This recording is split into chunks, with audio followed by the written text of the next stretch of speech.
Hello guys, Keshab পান ভান্ডারের পানের আনবক্সিং করছি এখন।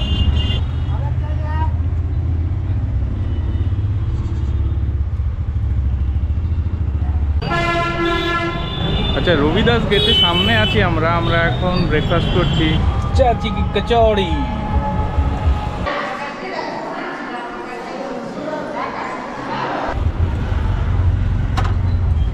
পরিমাণও ঠিকঠাক।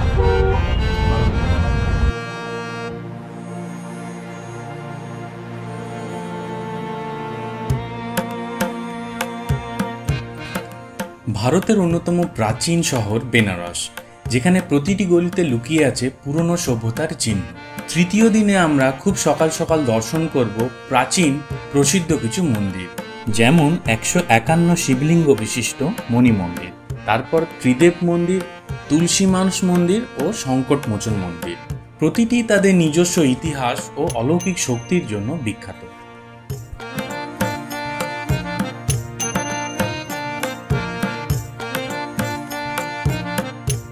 তারপর দেখে নিই শ্রী কাশী বিশ্বনাথ মন্দিরের অনুকরণে নির্মিত বিএইচইউর বিড়লা মন্দির।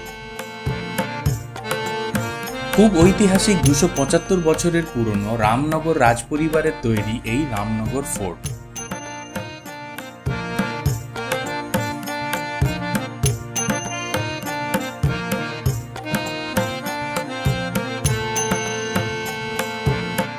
বিকেলে ওই দিন ঘুরে নিই মণিকর্ণিকা ঘাট, তারপর দর্শন করি শ্রী কাশী বিশ্বনাথ মন্দির। আশা করছি আমাদের এই সবকিছুর অভিজ্ঞতা অবশ্যই আপনাদের ভালো লাগবে। সঙ্গে থাকুন আর দেখতে থাকুন ধর্ম, সংস্কৃতি আর ঐতিহ্যের মিলনস্থল বেনারসে আমাদের তৃতীয় পর্ব, যা আমরা ক্যামেরাবন্দি করেছিলাম ঠিক 30শে মার্চ 2025-এ। বেনারসের সকাল মানেই এক অন্যরকম শান্তি আর ভালো লাগা। সকাল সকাল রাস্তার ধারে ছোটোখাটো চা, ইডলি, ধোসার দোকান আপনারা পেয়ে যাবেন। তবে আমরা ঠিক করেছিলাম যে আগে মন্দিরগুলো ঘুরবো, তারপরে আমরা ব্রেকফাস্ট করব। আমরা হাঁটছি দশাশ্বমেধ ঘাট রোড দিয়ে গাদলিয়া চকের দিকে। সামনেই চক থেকে আমরা অটো নেব।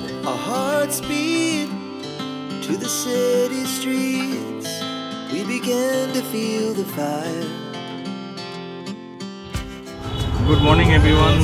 তো আজ হলো 30শে মার্চ, এখন বাজে সকাল 7টা। যাচ্ছি আজকে আমাদের ঘাটের দিকে। তো 4টে মন্দির আছে, বিএইচইউ এর বিড়লা মন্দির আছে, আর রামনগর ফোর্ট আমরা আজকে ঘুরবো। একটু দরদাম করে নেবেন, দরদাম করে মোটামুটি ওই 800-900 মধ্যে ফাইনাল করে যায়। আমরা 900 টাকাতে আজকে করতে পেরেছি।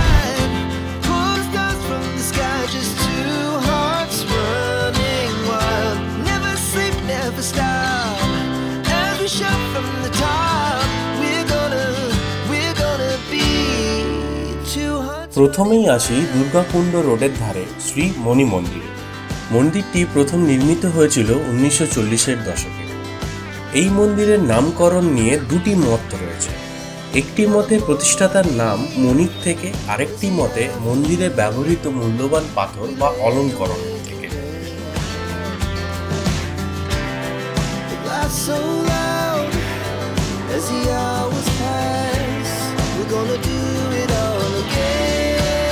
ভগবান রামের প্রাঙ্গণের ধাঁচে মন্দিরটি তৈরি করা হয়েছে। রাম দরবার যেমনভাবে হওয়ার কথা ঠিক তেমনভাবেই বানানো হয়েছে। তবে মন্দিরে আপনি অন্য দেবতাদের মূর্তিও দেখতে পাবেন। মন্দিরের মূল আকর্ষণ হলো বিস্তৃত এলাকা জুড়ে 151টি শিবলিঙ্গ।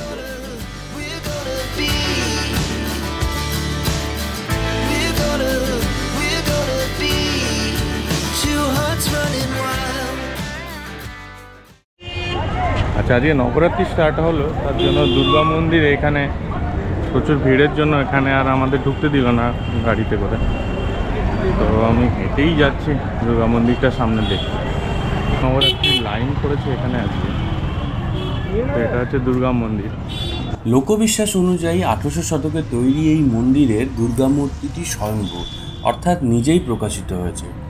পুরো মন্দিরটি লাল রঙে রং করা, যা দেবীর শক্তি ও ভয়ঙ্কর রূপ প্রকাশ করে। মন্দিরের সামনেই রয়েছে এই দুর্গাকুণ্ড, যা আধ্যাত্মিকভাবে খুব গুরুত্বপূর্ণ। বিশ্বাস করা হয় দেবী দুর্গা নিজেই এই কুণ্ড তৈরি করেছিলেন, রাক্ষস বধের পর রক্ত ধুয়ে নিজের রাগ শান্ত করতেন। আমরা দুর্গা মন্দির ঢুকলাম না, এখান থেকে আমরা ব্যাক করছি। আমরা গত দুদিনে যতটুকু যা বুঝলাম, সকাল এই মার্চ মাসের মধ্যে গরমটা একটু বেশি থাকে, তো সকাল 12টার মধ্যে ঘুরে মোটামুটি হোটেলে ঢুকে যেতে হবে। তারপরে 12টার থেকে আপাতত 3টে কি 4টে পর্যন্ত বাইরে থাকাটা কিন্তু খুব একটা শরীর সাথ দিল না। কালকে একটু শরীর একটু অসুস্থই হয়ে গেছিলো, রাত্রিরে আমরা তাড়াতাড়ি ঘুমিয়েই আজকে সকালে একটু ভোর উঠেই আমরা বেরিয়েছি। মার্চ মাসে কিন্তু ঘুরতে গেলে সানগ্লাস, চোখের ছাতা কিন্তু অবশ্যই দরকার। আচ্ছা, এখন বাজলো 8:30, আমরা পৌঁছলাম ত্রিদেব মন্দিরে।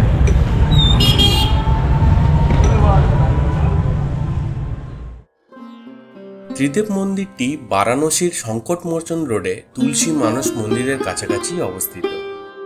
এই মন্দিরটি প্রতিষ্ঠা করা হয় রাজস্থানী ভক্তি সংস্কৃতির অনুপ্রেরণা, যেখানে খাটু শ্যামজি, মা সতী এবং হনুমানজির পূজা হয়। সম্ভবত 20 শতকের শেষ দিকে অথবা 21 শতকের শুরুতে নির্মিত হয়েছিল। এখানে ফটোগ্রাফির জন্য কোনো বাধা নেই। তারপর এলাম আমরা তুলসী মানস মন্দির, যেটি বারাণসীর অন্যতম বিখ্যাত মন্দির। এই মন্দিরের সাথে হিন্দু মহাকাব্য রামায়ণের একটি গভীর সম্পর্ক রয়েছে। ত্রিদেব মন্দির থেকে হাঁটা পথে ওই 50 মিটারের মধ্যেই পড়ে এই তুলসী মানস মন্দির। মূল রামায়ণ সংস্কৃত ভাষায় লিখেছিলেন ঋষি বাল্মীকি প্রায় 500 থেকে 100 খ্রিস্টপূর্বের মধ্যে। তখনকার সংস্কৃত ভাষা সাধারণ মানুষের কাছে দুর্বোধ্য ছিল, তাই পরে 16 শতকে গোস্বামী তুলসীদাস হিন্দির আওধি উপভাষায় আবার রামায়ণের গল্পটা লেখেন, যেটার নাম দেন রামচরিতমানস। রামচরিতমানস হিন্দিতে রচিত হওয়ায় যারা সংস্কৃত জানতেন না তারাও সহজে রামায়ণ পড়তে পেরেছিলেন। মন্দিরের মার্বেলের দেওয়ালে খোদাই করা আছে রামচরিতমানসের শ্লোক আর তার চিত্র। মন্দিরের উপরের তলায় গোস্বামী তুলসীদাসের একটি মূর্তি রয়েছে, আর সেখানে রাখা রয়েছে বিরল কিছু পাণ্ডুলিপি। 1964 সালে সুরেখ পরিবার, যেখানে গোস্বামী তুলসীদাস বসে এই রামচরিতমানস লিখছিলেন, ঠিক সেখানেই এই মন্দিরটি নির্মাণ করা হয়। পুরো মন্দিরটা সাদা মার্বেল পাথরে বানানো হয়েছিল, আর মন্দিরের উদ্বোধন করেছিলেন সর্বপল্লী রাধাকৃষ্ণন। অটো করে বেনারস হিন্দু ইউনিভার্সিটির দিকে প্রায় 700 মিটার এগিয়ে পৌঁছালাম সংকটমোচন মন্দিরে, ভগবান হনুমানজির একটি গুরুত্বপূর্ণ মন্দির। কথিত আছে এখানেই তুলসীদাস হনুমানজির দর্শন পেয়েছিলেন এবং 1600 শতকে এই মন্দিরটিও প্রতিষ্ঠা করেছিলেন। ভক্তরা নিয়মিত হনুমান চল্লিশা পাঠ করেন এখানে, যা বিনামূল্যে মন্দির থেকেই দেওয়া হয়। হিন্দু জ্যোতিষ অনুযায়ী হনুমান শনিদেব আর অন্য দুষ্ট গ্রহদেরও দমন করতে পারেন, তাই অনেকেই গ্রহদোষ কাটাতে এখানে পুজো দিতে আসেন। 2007 সালে টেরর অ্যাটাকের পর মন্দিরে স্থায়ী পুলিশ চৌকি বসানো হয়েছে। এখানে ফটোগ্রাফি একেবারেই নিষিদ্ধ। সংকটমোচন মন্দির থেকে বেরিয়ে আমরা এখন যাচ্ছি চাচি কচৌরি খেতে। চাচি কচৌরি খেতে না, চাচির কচৌরি খেতে। আচ্ছা, রবিদাস গেটের সামনে আছি আমরা এখন ব্রেকফাস্ট করছি চাচি কি কচৌরি। রবিদাস গেটের ঠিক উল্টো দিকে 1915 সালে তৈরি 110 বছরের পুরনো এই কচুরির দোকান। মজার ব্যাপার, চাচি তার কাস্টমারদের সাথে মজার ছলে গালিগালাজ করতেন, যা দোকানের একটি বিশেষত্ব ছিল। পাওয়া যায় গরম গরম কচুরি, সবজি আর মটকা জিলিপি।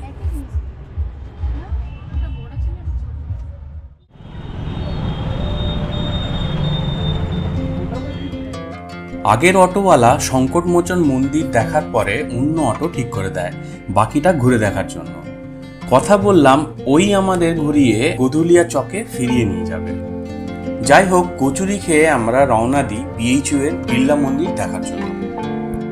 বিড়লা মন্দির, যেটাকে অনেকে নতুন বিশ্বনাথ মন্দির বলেও চেনেন, এই মন্দিরটা বারাণসীর বিখ্যাত বেনারস হিন্দু বিশ্ববিদ্যালয়ের ক্যাম্পাসের মধ্যেই অবস্থিত। এই মন্দিরটা ভগবান শিবকে উৎসর্গ করা। এটি প্রথম বিশ্বনাথ মন্দিরের মূল প্রতিমূর্তি। এই মন্দিরের ধারণা দেন পণ্ডিত মদন মোহন মালব্য, যিনি বেনারস হিন্দু ইউনিভার্সিটির প্রতিষ্ঠাতা। পুরো মন্দিরটি সাদা মার্বেল পাথরে নির্মিত এবং এর উচ্চতা প্রায় 250 ফুট। এখানে একটা দারুণ ব্যাপার, দিল্লির বিখ্যাত কুতুব মিনারের উচ্চতা 236 ফুট, আর বিএইচইউতে থাকায় বিড়লা মন্দিরের মূল গম্বুজ ও তার চূড়া কুতুব মিনারের থেকে উঁচু। মানে একটা মন্দির যেটা বিশ্ববিদ্যালয় ক্যাম্পাসের মধ্যে, সেটা কিনা ভারতের অন্যতম উঁচু ঐতিহাসিক মিনারের থেকেও লম্বা।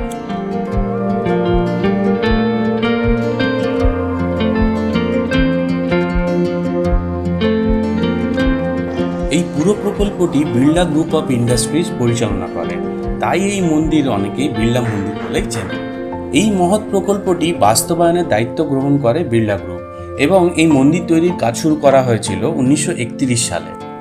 দীর্ঘ 35 বছর ধরে নির্মাণ কাজ চলার পরে 1966 সালে মন্দিরটি পূর্ণাঙ্গভাবে সম্পূর্ণ হয়। তার ইচ্ছা ছিল মূল কাশী বিশ্বনাথ মন্দিরের আদলে একটি নতুন মন্দির নির্মাণের, যা সবার জন্য উন্মুক্ত থাকবে।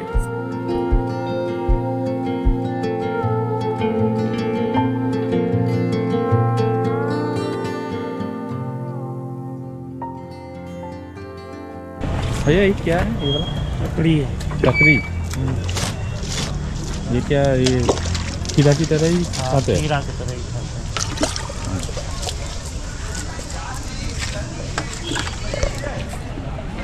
তো এটা কাকড়ি বলে।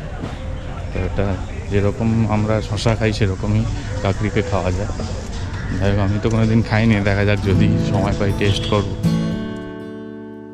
বিএইচইউ থেকে 5 কিলোমিটার দূরে আমাদের পরের প্লেস রামনগর ফোর্ট।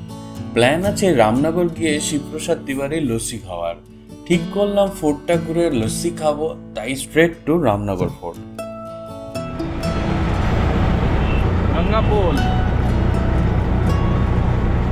গঙ্গাপোল আমরা বেনারসের দিক থেকে আসছি। এই পার্টটা বেনারস আর ওই পার্টটা রামনগর। তো রামনগর ফোর্টটা ওই দিকেই পড়বে।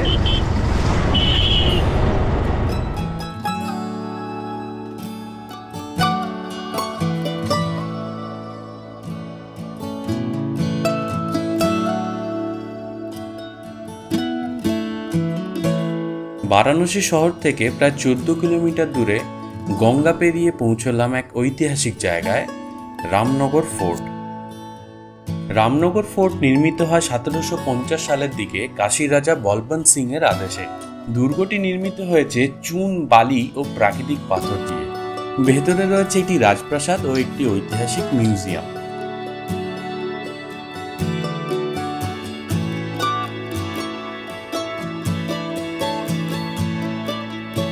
রাজপ্রাসাদ বহু বছর ধরে কাশীর রাজ পরিবারের বাসস্থান হিসেবে ব্যবহৃত হয়ে আসছে, আর মিউজিয়ামে সংগ্রহে রয়েছে রাজপরিবারের ঐতিহ্যবাহী পোশাক ও অলংকার, প্রাচীন যুদ্ধ সামগ্রী, রয়েছে পুরনো রাজকীয় গাড়ি ও পালঙ্ক, হাতে লেখা অনেক পাণ্ডুলিপি এবং একটি অতি প্রাচীন অ্যানালগ ঘড়ি। এই ঘড়িটা শুধু সময় না, দেখায় বছর, মাস, সপ্তাহ এবং দিন, এমনকি বিভিন্ন নক্ষত্রদের অবস্থান। 1852 সালে বানানো হয়েছিল এই অ্যাস্ট্রোনমিক্যাল ঘড়ি। এত পুরনো হওয়া সত্ত্বেও ঘড়িটা এখনো চলমান। মিউজিয়ামের ভেতরে ফটোগ্রাফি একদম নিষিদ্ধ, আর সেটা নিশ্চিত করার জন্য প্রচুর গার্ড থাকেন সবসময়। বর্তমান রামনগর ফোর্টের রাজা হলেন অনন্ত নারায়ণ সিং। যদিও 1971 সালে ভারতের রাজতন্ত্র সরকারিভাবে বিলুপ্ত হয়েছে, তবুও তিনি এখনো এই ঐতিহ্যবাহী কাশী নরেশ হিসেবে পরিচিত এবং এই দুর্গেই বসবাস করেন। রামনগর এলে শিবপ্রসাদ তিওয়ারির লস্যি একদম মিস করবেন না। 70 বছরের পুরনো দোকান, পাওয়া যায় 60 টাকা করে রাবড়িওয়ালি লস্যি। অসাধারণ টেস্ট। রাবড়ি দেওয়া, সাথে অনেক শর্ট, পরিমাণও ঠিকঠাক, ভালো। ফেরার পথে রবিদাস গেট পেরোনোর ঠিক আগে হঠাৎ চোখে পড়ল কেশব তাম্বুল ভান্ডার। দেখতে সাধারণ হলেও এটাই শহরের অন্যতম বিখ্যাত পান দোকান। প্রধানমন্ত্রী নরেন্দ্র মোদী 2022 সালে বারাণসীর একটি নির্বাচন প্রচারের সময় এখানে এসেছিলেন। তারপর এই দোকানের খ্যাতি আরও বাড়ে। প্রায় 30 বছরেরও বেশি সময় ধরে চলছে এই দোকান।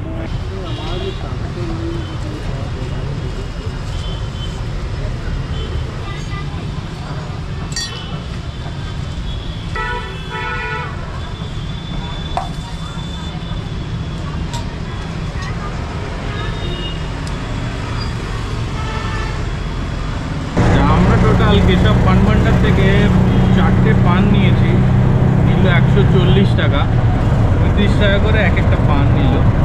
আর ছোটো ছোটো ডাব্বায় করে কিছু পান মশলা নিলাম, যেগুলোতে শুকা পান আছে, তো সেগুলো আমাদের বললো 3 মাসের মতো থাকবে, বাড়ির জন্য কিছু নিয়েছি। দেখা যাক কীরকম খেতে হয়, খেয়ে জানাচ্ছি আপনার। এসব পান ভান্ডারের পানের আনবক্সিং করছি এখন, দেখা যাক কেমন খেতে হয়।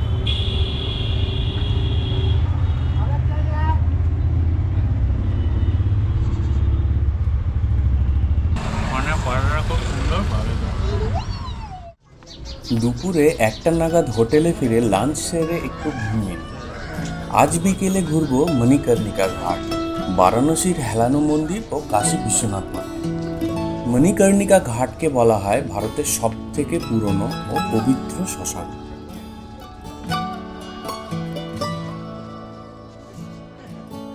মণিকর্ণিকার বার্নিং ঘাট থেকে এগোলে রাস্তার বাম দিকে পড়বে এই কুণ্ড। পুরাণে বলা হয় দেবী পার্বতীর কানের দুল এই মণিকর্ণিকা কুণ্ডতেই পড়েছিল। শিবের উৎসাহে বিষ্ণু তার চক্র দিয়ে কুণ্ডটি খনন করেন।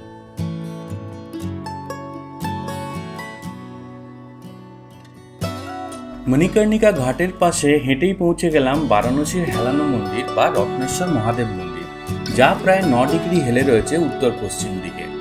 প্রায় 74 মিটার উঁচু এই মন্দির আনুমানিক 1825 থেকে 30 সালের মধ্যে তৈরি।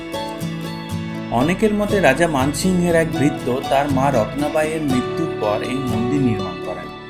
মন্দির তৈরি করে গর্ব করে বলেছিলেন, মায়ের ঋণ শোধ করলাম। আর এই কথাতেই নাকি দেবতারা অসন্তুষ্ট হন এবং মন্দিরটি ধীরে ধীরে হেলে পড়ে, কারণ মায়ের ঋণ কখনো শোধ হয় না, আজীবন বহন করা যায়। আবার কেউ কেউ বলেন রত্নাবাই নামে এক ভৃত্যা ছিলেন ইন্দোরের রানী অহল্যাবাই হোলকারের সেবিকা। নিজের নামে মন্দির নির্মাণ করায় রানী এতটাই রাগান্বিত হন যে তার অভিশাপে মন্দিরটি হেলে পড়ে। আজ দর্শন করব কাশী বিশ্বনাথ মন্দির, 12 জ্যোতির্লিঙ্গের মধ্যে এক জ্যোতির্লিঙ্গ। মন্দিরের মূল গর্ভগৃহে বিরাজমান শিবলিঙ্গটি কালো পাথরের।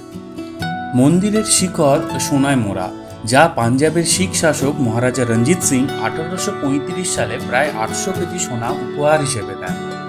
2021 সালে উদ্বোধন হয় কাশী বিশ্বনাথ করিডোর, যা মন্দিরকে গঙ্গাঘাটের সাথে সরাসরি সংযুক্ত করে। ঐতিহাসিক তত্ত্ব অনুযায়ী 1100 শতকে নির্মিত হলেও মন্দিরটি একাধিকবার ধ্বংস হয়েছে। প্রথমবার আফগান শাসক মোহাম্মদ গজনির আক্রমণে, তারপর 1494 খ্রিস্টাব্দে সুলতান হুসেন শাহর আমলে। সর্বশেষ এবং সবচেয়ে উল্লেখযোগ্য ধ্বংস ঘটে 1669 সালে মুঘল সম্রাট ঔরঙ্গজেবের আমলে, যিনি মন্দির ভেঙে তার স্থানে জ্ঞানব্যাপী মসজিদ নির্মাণ করেন। সেই সময় মন্দিরের পবিত্র শিবলিঙ্গটি গোপনে অন্যত্র স্থানান্তর করা হয়।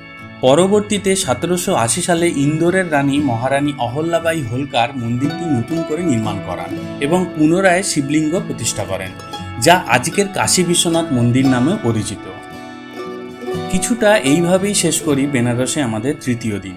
কাল আমাদের বেনারস ভ্রমণের শেষ দিন, তাই নিয়ে থাকছে আমাদের 4th এপিসোড।